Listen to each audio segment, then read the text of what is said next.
Good morning and welcome to Daily Red Devil for all of your latest Manchester United transfer news and talk. And as always, we're back with another massive show to bring you guys this morning. But before we jump into that, please do smash a like on the video. Please do subscribe to the channel if you're new. We hit 20k subscribers yesterday, which is absolutely incredible. So thank you so much for all of your support. On the show this morning, we're going to be talking a little bit and reacting to some quotes that have come out from Harry Maguire about his future at Manchester United, what happened in the summer with his potential move to West Ham. We'll be talking about that. We're also going to be talking about two players who are set to be given new contracts, which is quite interesting. And we're also going to be talking about an Anthony Martial exit plan. He apparently wants to leave the club because he's not been getting enough game time. We'll be talking about that. Obviously, there's lots of other stuff to get into as well. Please do get involved in the comment section, get involved in the live chat. Let me know your thoughts on everything we discuss on today's show. And let's get straight on into it. So let's start off with this Harry Maguire interview. So obviously he's off on England duty at the moment. And he's done an interview. I think it was just to, the general press. So there's a video interview of this. I just watched it this morning and I thought it was an interesting topic to talk about, bring you some of the quotes, give a bit of a reaction to it and have a discussion as a community of where we think Harry Maguire goes from here. So Harry Maguire says the following. He says, "I'll keep working hard. I'll keep pushing. I have great belief in myself and I'm sure there will be opportunities to come." And you know what? We all slagged Harry Maguire off in the summer saying he had no ambition. He's a disgrace, people saying he needs to leave and all the rest of it. And the stance from Harry Maguire's side was always that he thought that he would get game time. And we were all sat here saying, how the hell is he going to get game time? He's the fifth choice centre-back. I'd play Johnny Evans ahead of him. I mean, I genuinely think this now, right? This is going to sound a bit crazy, but I have a feeling that Harry Maguire is going to end up playing more football than Rafael Varane this season. And you're probably thinking, what the hell is this idiot talking about? Has he not woken up properly yet? But Rafael Varane, right? For every game that he's fit, he seems to be injured for 3 or 4. Whereas Harry Maguire, hats off to him. I don't remember Harry Maguire ever being injured, to be honest. I'm not saying by any means that Harry Maguire is a better player than Rafael Varane, but if you look at the injury records of both of the two players, right, Harry Maguire always seems to be available. And I'm going to go as far as saying I'm going to put my name on this. I think when we look back at the end of the season on how many minutes Harry Maguire's played across all competitions, I reckon he's going to end up playing more minutes than Rafael Varane. I have this feeling. I just think that Varane's injury prone now, and I've kind of become accustomed to it that we just need to expect Rafael Varane to not play most games, and we've got to now just work around it. And we know for a fact that Manchester United are now looking at a new centre-back as a priority position. 4 players were being linked to: Gonçalo Inácio from Sporting Lisbon, Antonio Silva from Benfica, Jean-Claire Todibo from Nice, and also Edmund Tapsoba from Bayern Leverkusen. Now, I want you guys to let me know in the comment section, in the live chat, out of those 4 options, who would you go for if you had to? Who would be your number 1 choice? Let me know in the comment section. For me, it's always been Antonio Silva from Benfica, but he is going to cost Manchester United around 100 million euros. That's what his release clause involves. I'm just having a quick look. So far this season, Rafael Varane has played 474 minutes for Manchester United in all competitions, and Harry Maguire has played about half of that. So he's only played half of the amount of minutes at this moment in time. But I just have this feeling that he's going to keep getting injured and Harry Maguire will end up getting more game time than we ever imagined, and we'll all be sat back at the end of the season saying, what happened to Harry Maguire? And I think he's going to be proved right in the end of this. I do. Let's see what people are saying in the chat. Malp says Maguire needs to go, end of story. Let's have a look. Al says, why did he not join West Ham? We'll talk about that in a minute, mate. Alan says, I want Antonio Silva. Al says, Saudi, please take Varane, Bruno, Casemiro, Eriksen and Sancho and we can get younger replacements. Okay. Anthony says, I want Antonio Silva. Quite a few people are saying they want Antonio Silva. Welcome to everybody. Welcome to Alan. Welcome to Scott. Welcome to all the regulars. Hope you're all doing well. Welcome to Fred. Right, let's crack on with the rest of the show though. Do let me know in the live chat, in the comment section, who is the best option at centre-back. Zane says Todibo is the cheapest, I think, and the most realistic. Yeah, I mean, you are correct there, Zane. Todibo will be available for around 30 to 40 million. Whereas, Antonio Silva's at the opposite end of the spectrum. I think Todibo's a good player. I don't think he has an as high ceiling as Antonio Silva, personally. But 23 years of age, he is a good player, Jean-Claire Todibo. And he is somebody I would welcome at Manchester United. But for me, I don't think he's good enough to be starting every single game for Manchester United for me. I think Varane would still get ahead of him. Whereas if you bring in someone like Antonio Silva, I could quite quickly see Varane being pushed out of the team. And maybe that'll be good for Varane. Maybe it'll be good for him to have less game times. He's 30 years of age, right? And he's already retired from international football because he can't manage the game load. That kind of sums it up for me, doesn't it? He cannot play 2 games a week. We know that, Varane. You might just about get 1 game a week out of Rafael Varane. Maybe you play Varane in the Champions League if we're in it, or the Europa League, and then you play Antonio Silva in the Premier League. You could do something like that where each player gets a game a week, just to try and manage the load of both of the people. Scott says we should have a fire sale and clean house. Yes, I would agree with that.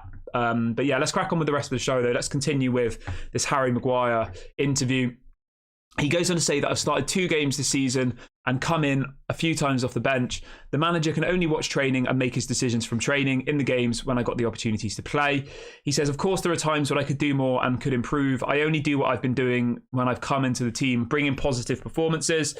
He says, my record under this manager speaks for itself. I haven't started as many games as I like, but my win percentage when I've played is ridiculously high. So he's still backing himself here. And you know what, right? There's obviously been a couple of incidents last year. There was that one was it in the Europa League where a player had a shot that was going to hit the corner flag and it hit Harry Maguire's head and went in the goal. There's been a couple of moments like that where he's just been really unlucky. But it happens to all top footballers. We saw that happen to Man City on the weekend on Sunday against Arsenal. Martinelli took a shot. It hits Ake in the face and goes in and deflects and they win the game, So it does happen. But I just think that Maguire is under the spotlight more than other players. I'm not by any means saying that I want Maguire to be Manchester United centre-back. I think he should have gone in the summer. But I think what my point here is that he has actually proven us all wrong, because we all said he's not going to get any game time. It's a disgrace. He's not going to get in the Euros. These are all things I said, by the way. Does he not have any aspirations? He's going to get dropped by Gareth Southgate. He's not going to get dropped by Gareth Southgate. He's going to be playing that game against who are we playing next? Sheffield United. I would not be surprised at all if we see Harry Maguire play against Sheffield United, probably alongside Rafael Varane, because at the moment with Martinez injured for 3 months, I would say that Maguire is next in the line, isn't it? Especially if you've got to play Lindelof at left back, like you're going to see Maguire a lot more than anybody ever expected. Who would have thought that 7 or 8 games into the Premier League season, we'd see Johnny Evans and Harry Maguire starting at centre-back in a must-win game at home? That kind of sums it up for me, doesn't it? Right, he then goes on to say, he says, it's not my decision as to whether I start the next game or not. If you look back on my last 15 to 20 starts for club and country, I would be happy to sit here and say I'm really happy with my performances. So he completely backs himself. Some people might say he's deluded. And then he goes on to say, I just have to make sure I am ready to take the opportunities when they come along. And he says, it's been a tough period. I want to play games. I want to feel important to the club and to the rest of the team. I haven't been playing nowhere near as much as I would like. The only thing I'll say on that, right, is if he's not playing as much as he would have liked and he's openly admitting that, then he probably should have gone in the summer, because we know that when Martinez comes back, Martinez is gonna start ahead of him. But the question mark for me is, when will Martinez come back? He's apparently out for 3 months, and I just have this bad feeling with Martinez that this injury that he picks up in his foot, I think is his metatarsal. I think it's going to be a recurring injury, and I think that we're going to be talking about this for a long time coming. Martinez came in and was one of the best players for us last season, was one of the best centre-backs in the Premier League, maybe if not one of the best centre-backs in world football last season, in my opinion. But this injury that he's got, right, he was out for 3 months, he comes back for a couple of weeks, he's out for 3 months again. I think we're going to have an injury-prone player on our hands now. I was chatting to one of my friends the other day who does is interested in sports science and stuff, and they were saying that metatarsal injuries can be one that keep kind of coming back. It's not, obviously this is just a generalization. He might be okay, but it is quite common that that metatarsal injuries become a recurring thing. So hopefully that doesn't happen with Lisandro Martinez. But all my point here is that we are going to see more of Harry Maguire than any of us ever really expected. He then goes on to say, I have belief in my ability and what I have done in my career. Every player who was on the bench should believe that they would be starting, otherwise they wouldn't be playing at a high level. So he's saying every player who is sat on the bench should believe that they should be starting, otherwise they wouldn't be playing at a high level. The thing is, right, as well, we're obviously just fans who watch the game from a screen, sometimes go to the matches, but Harry Maguire trains with Martinez and Varane every day. He can probably see that especially Varane, that, Varane's made of glass now. He is. He's a world-class player, but he's injured so much that Harry Maguire's probably looking at the situation thinking, Harry Maguire, he's thinking Raphael Varane's going to play today, and then we probably won't see him again for a month. He's going to play next week, and then we won't see him again for 2 weeks, you know? So he's probably sat there thinking, there's not really even any competition for me to get to the first team squad because my competition just gets injured all the time. And then he also talks a little bit more about his lack of game time. He says, if it carries on, I am sure myself and the club will sit down and have a chat about things. But at the moment, I am focused on 2 big games for England, and then I'm fully focused on fighting to try and win back my place at Manchester United. So he doesn't want to go anywhere. He wants to fight for his place. He wants to stay at the club. And you know what? If he turns it round and turns into a good centre-back, then who knows? The thing you have to remember, right, with Harry Maguire is, and with Erik ten Hag, this season, when we're in possession, we're playing a 3 at the back, okay? We're playing a 3 at the back, and then with more like wing backs. Harry Maguire works really well with a back 3. He does it for England, and he hasn't really ever put a foot wrong for England, okay? If you have a back 3 of, say, Johnny Evans, this is at the moment, okay? Johnny Evans, Lindelof, and Maguire, and then you've got, Reguilon and Dalot as your 2 wing backs. I think that's a pretty good midfield for this current moment. Okay, defense. I think it's okay for this moment. He then says, "I'm not going to sit here all my life and play once a month." So he is pretty much sending for the manager here in some ways, isn't he? He really is like letting his voices be heard. Fred says Maguire is good, but not good enough for Manchester United. Joel says we actually need Maguire. It's a bad time. Yeah, it is. We need to get behind Maguire. Scott says, I can see Varane retiring just like Eden Hazard. Yes, I agree. I think he will retire at some point. Malk says, we're in huge trouble when we rely on Harry Maguire. It's been tough being a Manchester United fan, really tough. Yeah, as I said, right, who would have thought in the summer that we'd see Johnny Evans and Harry Maguire starting as our first choice centre-backs with Lindelof at left-back? I mean, that's like a horror scenario, isn't it? Yeah, absolutely crazy. Right, let's move on to the next. Let's move on to the next story then. Just want to follow on from the story that came out yesterday from The Athletic about Mason Greenwood and about how the handling of the situation was received amongst the Manchester United hierarchy. There's a story coming out this morning saying that apparently Manchester United staff are now actively seeking new employment after growing disillusioned at the club over the handling of Mason Greenwood and the Anthony domestic abuse cases. This story just doesn't seem to go away, does it? We thought we're done with it, but the way that Manchester United, the Glazers, whoever it is you want to blame, handled that situation has left the door opened, okay? It doesn't feel like the case is closed. Because there is always that question mark that Mason Greenwood comes back, right? Some of you want that, some of you don't want that. But say you're one of the people who works at Manchester United, okay? Imagine if you work for Manchester United. Imagine, like, if you're just a normal person who doesn't like football and, I don't know, you work as the social media manager for Manchester United. Like, people who you're friends with, who, again, aren't Manchester United fans, who are just random people, are going to look at this whole situation and think, this situation has been terribly handled. And does it then, make them look bad? I think it does. So I don't blame them. I mean, if I was like working for Manchester United now, it'd be pretty. I know it's a great achievement to work at something like Manchester United, but in the public eye, I think it's a little bit in the mud at the moment, isn't it? Not only just because of the performances, but also because of the handling of off the field scenarios. So I can see why some people are actively looking for other employment. Although I will say this. There's going to be probably 100 people who want that job at Manchester United, maybe 1,000. So if those people don't want to be at Manchester United anymore, that's completely fine. And I respect that because, it would be a difficult position to be in if you were, in that position at this moment in time. But I don't think it's going to be difficult for Manchester United to hire new people. So obviously that's up to them. That's completely fine. But I don't think it's anything to massively worry about, to be honest. Let's see what else people are saying in the chat. Everyone who's just joined, please do smash a like on the video. Please do subscribe to the channel. As I said earlier on, we have hit 20,000 subscribers, which is absolutely amazing. So the next goal is 21,000, I guess. We'll just do it step by step. Obviously, yeah, we'll see how long it takes us to get there. We're 28 subscribers away from 21,000, so please do go and subscribe if you haven't already. Doesn't cost any money, and do make sure to smash a like on the video as well. Let's see what people are saying in the chat. Noah says, I think there's better options than Maguire for the role he plays in the current squad. There isn't any other options though, really, is there? I mean, who are we thinking? Will Fish, he's gone out on loan. There isn't any other centre-backs. All we have is Lindelof, Harry Maguire and Johnny Evans. That's it.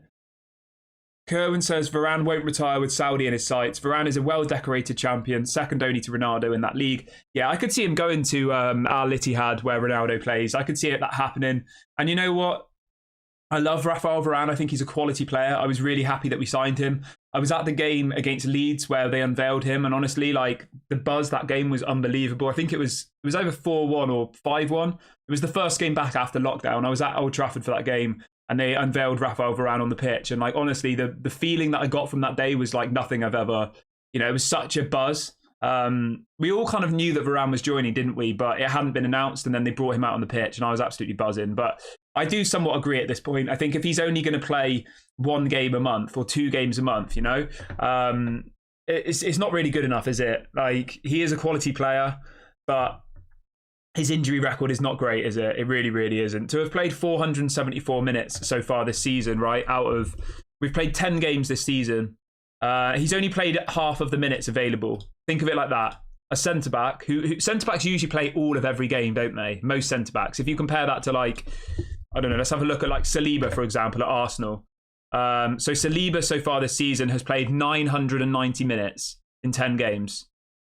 He's played every single minute of every single game. That's including the Community Shield. 990 minutes for William Saliba, right? You compare that with Rafael Varane. Both of them should be starting every game and playing every minute for their club, right? They should. You compare that to Rafael Varane, he's played 450. So he's played less than half the amount of minutes that William Saliba's played. Not because he hasn't been selected, but because he's been injured. That sums it up for me, right? William Saliba, at the beginning of his career, unbelievable centre-back, 22 years of age. Rafael Varane, 30 years of age. And playing half the amount of minutes that Saliba's playing. That sums it up, and that does then show to me that we do need to get a new centre-back. 120%. It needs to be a priority. Al says our director of football needs to stop signing old players. No more players like Varane and Casemiro go younger. Yeah. The thing is, right, I think that it's a lot of those signings that we've made are shirt sellers. They're commercial purchases, right? Rafael Varane, Casemiro, like all of these people are big names. They have massive social media followings. They're worldwide known players. I completely agree that we need to stop signing superstars. We need to make our commercial success off winning trophies, not off bringing in, Varane, who's won X amount of Champions Leagues, and Casemiro, and all of these players who are maybe a little bit past their best. The fact that Real Madrid are willing to sell them to us kind of sums it up for me. But yeah, I do agree. We need to start going for younger players, and that is something that I think a new director of football would look at. Somebody says, we know this channel talks about Manchester United. How about Bristol FC Club going on just for fun? Well, the closest team to me where I live at the moment is Bristol Rovers. I'll put their name in the chat. I don't know if anybody knows of Bristol Rovers. I mean, who's played at Bristol Rovers? No one really that you'd have heard of. The manager's Joey Barton, who I assume you all remember. I think it still is, yeah. But yeah, the closest team to me in Bristol is Bristol Rovers. There's one team on one side of the river, that's Bristol Rovers, and then the other team is Bristol City, who are the better team, which is on the other side of the river. But yeah, so Bristol Rovers is the closest team where I live at the moment. And they always sell out, to be fair. 11,000 people. I think they're in League One. Yeah, so that is my closest team. Right, let's crack on with the rest of the show, though. Let's have a look what else people are saying in the chat quickly. Malp says it's such a shame that we didn't sign prime Rafael Varane. Yeah, I agree. I definitely agree. Varane's like one of my favourite players at Manchester United. And it just pains me to see a player who is clearly really, really suffering with injuries. There's absolutely no question mark over his quality. For me, he's one of the best centre-backs in world football and still is. But that argument that I've just raised, right, sums it up for me. If he's played half the amount of minutes as William Saliba in the same amount of games, that just sums it up. That pretty much answers the question, doesn't it? There's not really any other way of looking at it other than that. And then, I mean, even if you want to be like, okay, well, what about last season? That's a fair argument. Let's look at last season. Last season, let's compare him to William Saliba. I think Saliba was injured last season, wasn't he? I might have made that up. Let me have a look. I think it's a good comparison, though, because they're two centre-backs, both in the Premier League, both at, big clubs. Let's have a look. So let's compare him to, I mean, who Was it who? Diaz? I'm trying to think of a centre back who starts every single game for a top club. Let's have a look at Ruben Diaz. I mean, yeah, even Ruben Diaz has played 900 minutes in 10 games this season. Rafael Varane's played half of that. You know, if we look at any of these top centre-backs at other clubs, it all just paints the picture that we're looking for, doesn't it? So, I mean, even Ruben Diaz played nearly 4,000 minutes last season. Varane played 2,000. I mean, yeah, again, it's like half the amount of minutes as somebody else. Let's see what else people are saying. Somebody says, did you see Højlund's goal in training? Yes, unbelievable.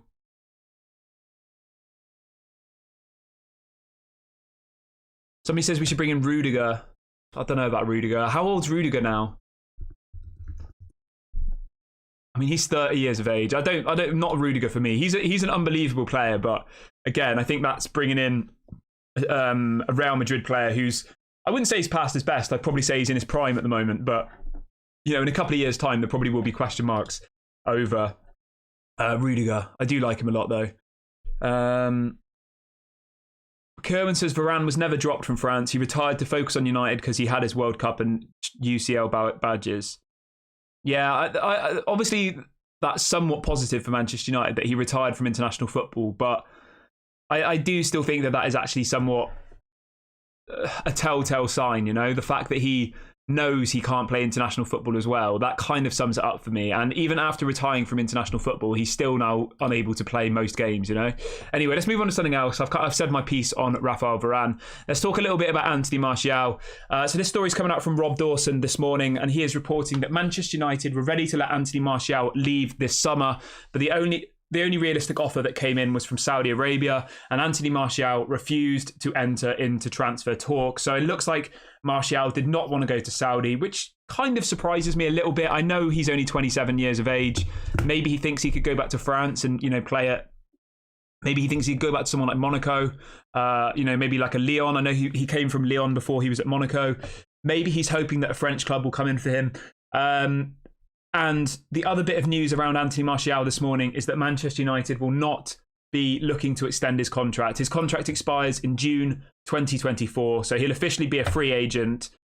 All of his wages will obviously be cleared, which is incredible because Anthony Martial, as we all know, is one of the highest earning players at Manchester United, currently on £250,000 per week, which is absolutely mental. About £13 million per year. And yeah, I definitely think that, you know, not giving him a new contract is the correct decision. But let me know what you guys think in the comment section. Have we seen something from Anthony Martial this season that makes you think we should, you know, keep him for another year? Do you think maybe he should stay? For me, I don't think so. I don't think he's going to ever get any game time. Jihan says Martial is in his prime now. Saudi is too early for him. The one thing I will say is, though, he hasn't seemed to have got injured yet, which is pretty good. I know he's barely played, but I don't think Martial's been injured yet this season, has he? Let's have a look. Martial's played 267 minutes this season. He's got 1 goal in 9 games and 1 assist as well. So he has contributed, yes, not very much. He scored in the League Cup, didn't he, against Crystal Palace, and then he also got an assist in the Champions League. So he's contributed a little bit. That's not terrible, is it? 2 goals in about 2.5 games worth of football. A goal and an assist in about 2.5 games of football, but I don't think it's worth, you know, giving him a new contract, especially if he's going to want 250 grand a week. Zane says, surely we would want a fee for him. So the situation with Anthony Martial is he's got until June left on his contract, right? And Manchester United have the option to extend it by 1 extra year. So if Manchester United feel like there is going to be a lot of interest in Anthony Martial, then maybe they give him the 1 year extension and then try and sell him in the summer for some money. The only issue that arises here is obviously the 1 year extension would be at 250 grand a week.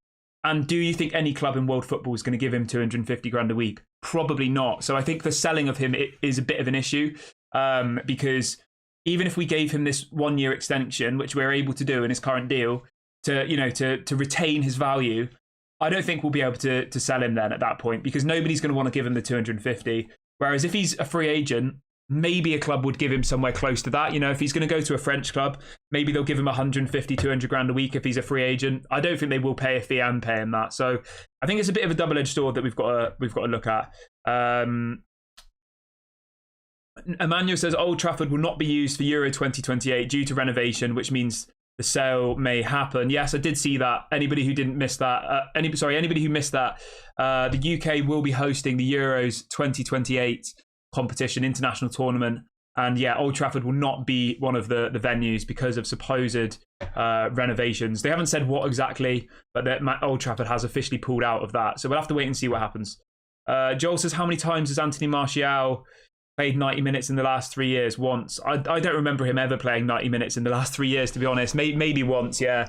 Very, very rarely. He comes off the bench and he does offer something, but not for 250 grand a week. If he was on 100, I'd maybe say keep him for one more year just to, wait until we know what our budgets are going to be, see what the financial fair play situation is going to be and all the rest of it. But for 250 grand a week, that's absolutely ridiculous. 13 million pounds we'd save in wages.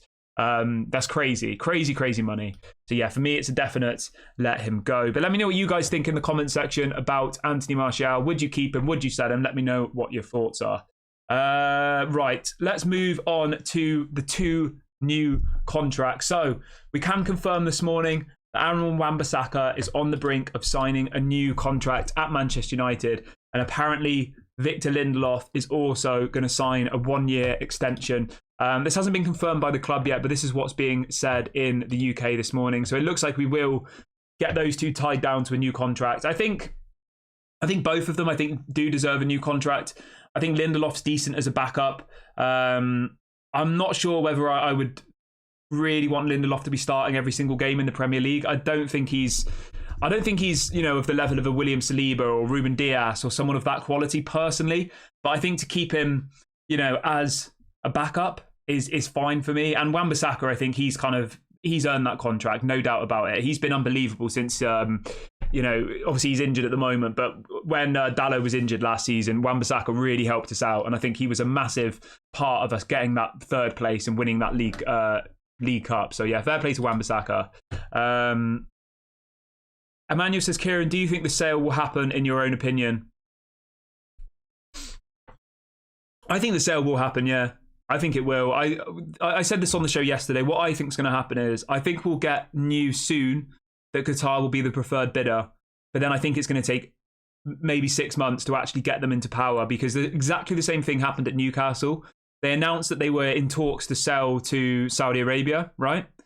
And then it took months and months and months and months after that for them actually to be in power. Like, it's not going to be immediate. We know that, they've got to go through the Premier League testing and all of these things. All of these different tests need to happen. I think it will be to Qatar, but I don't think... I would be very surprised if they're in power by the January transfer window. I would be very surprised. But I do think we will get some clarity very soon, and I think it will be to them because it just makes the most sense on every single level. Right. I'm going to wrap the video up here, guys. Thank you so much to everyone who's joined me on the show this morning. Please do make sure to smash a like on the video. Please do subscribe to the channel on your way out. This has been Daily Red Devil, and I'll speak to you all later.